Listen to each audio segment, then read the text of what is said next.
I'm about to share something with you in this video that very successful leaders and headhunters do not want you to know, but I want you to know because I want you to be very successful. I want you to be happy. I want you to really own your greatness. What I'm talking about is that of titles and influence. And I've heard it so many times over the last week. I've served CEOs, top tier leaders, and a common note is that they do not know what they're really good at.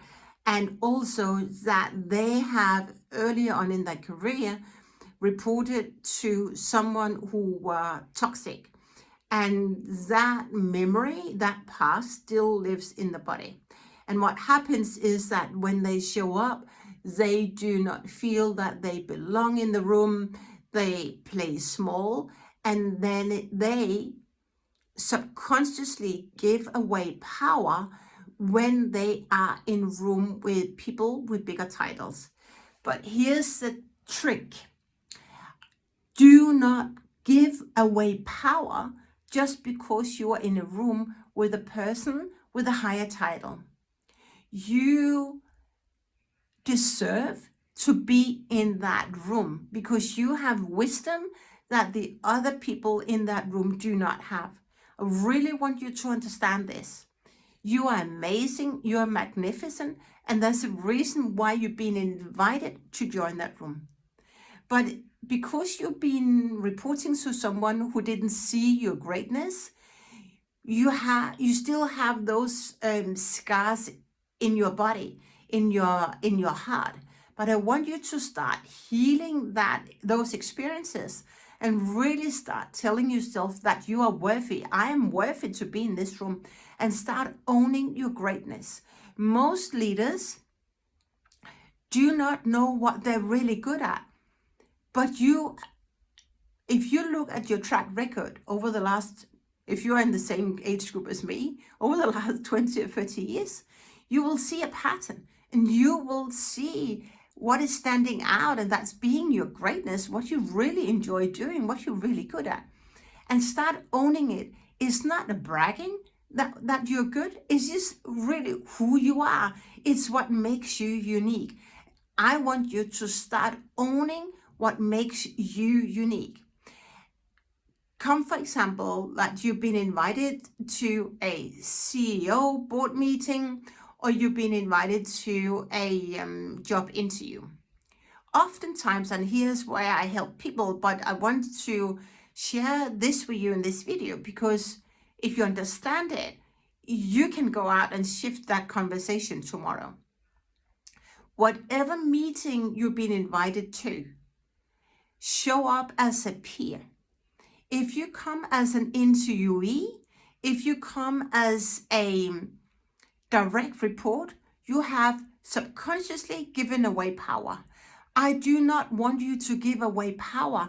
I want you to stand in your power with all your wisdom and be so curious, ask those bold questions, because you come from a servant leadership mindset. You want to be in that room where you serve other people.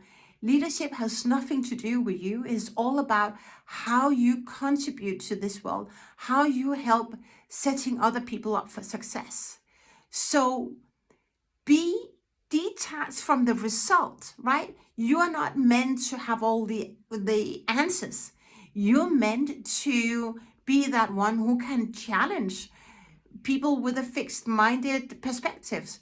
You are expected, maybe they haven't said it directly, to show up and share what you know to be true, but do it with integrity, do it with love, do it because you're so passionate to help other people succeed and the companies succeed. This will help you stand out. 2025 is going to be a make or break year for a lot of leaders, but it's going to be fantastic for you because you are going to own your power. You're going to own your superpower, what makes you unique. So start reclaiming your power. I do not want you to play small anymore.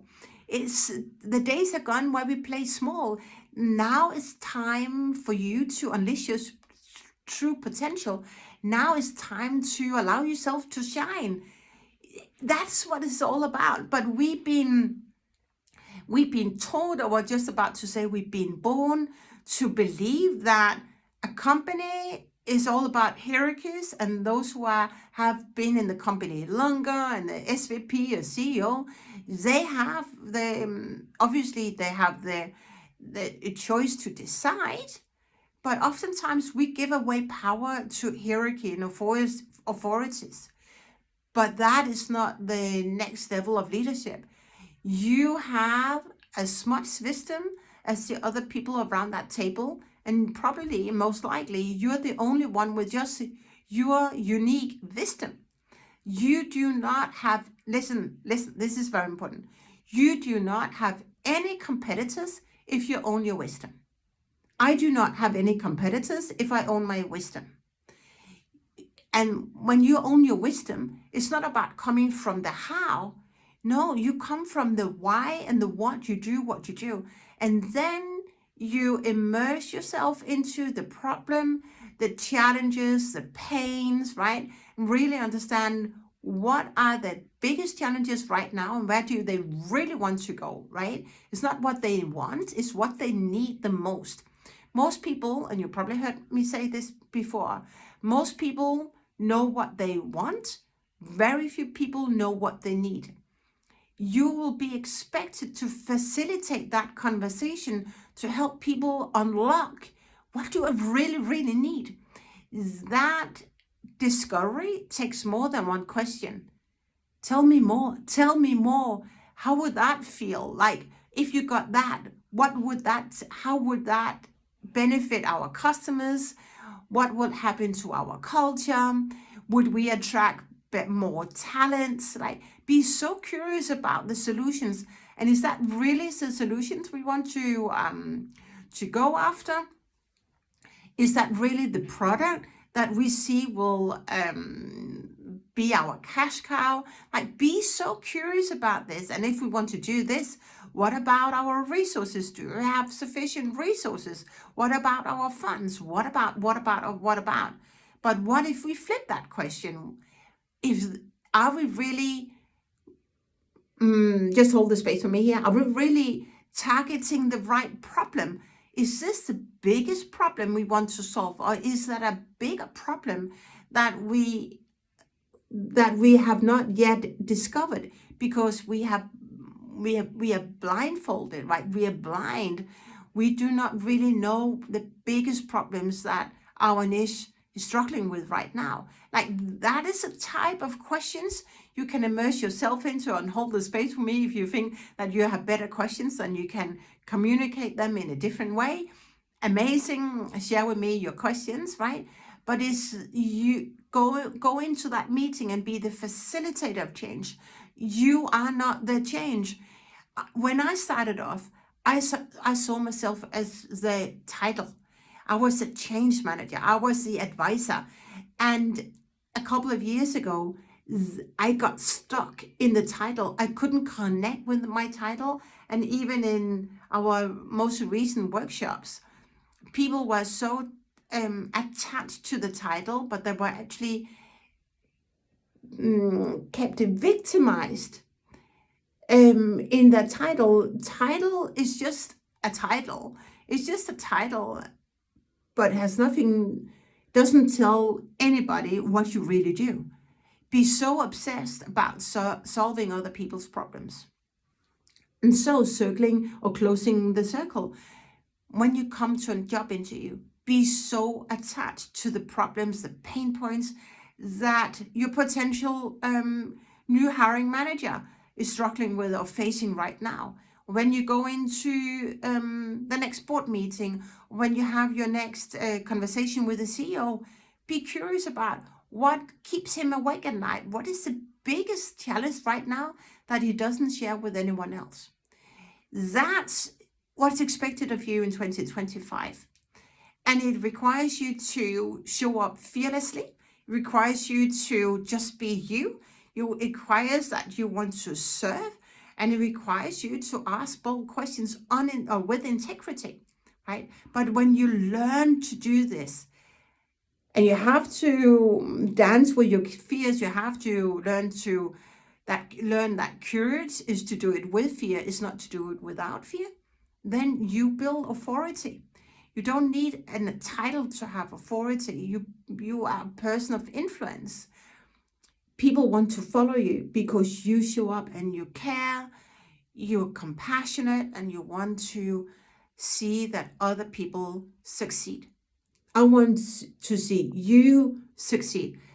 I want to help you become fearless with authenticity, with a smile on your face, and just really allow yourself to just be who you are.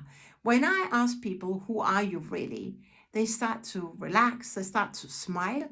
That's the version of you I want you to show up as and be in your next meeting.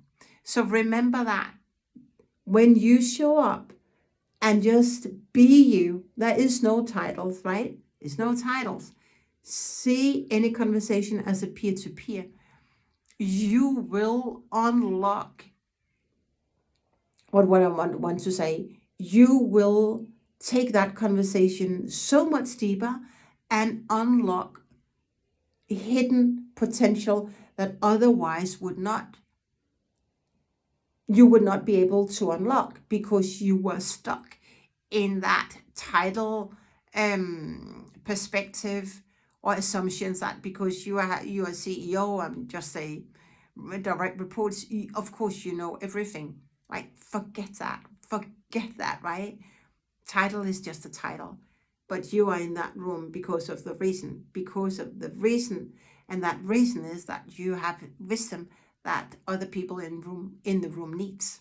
So own your wisdom with pride, own your wisdom on integrity, and just show up and serve other people.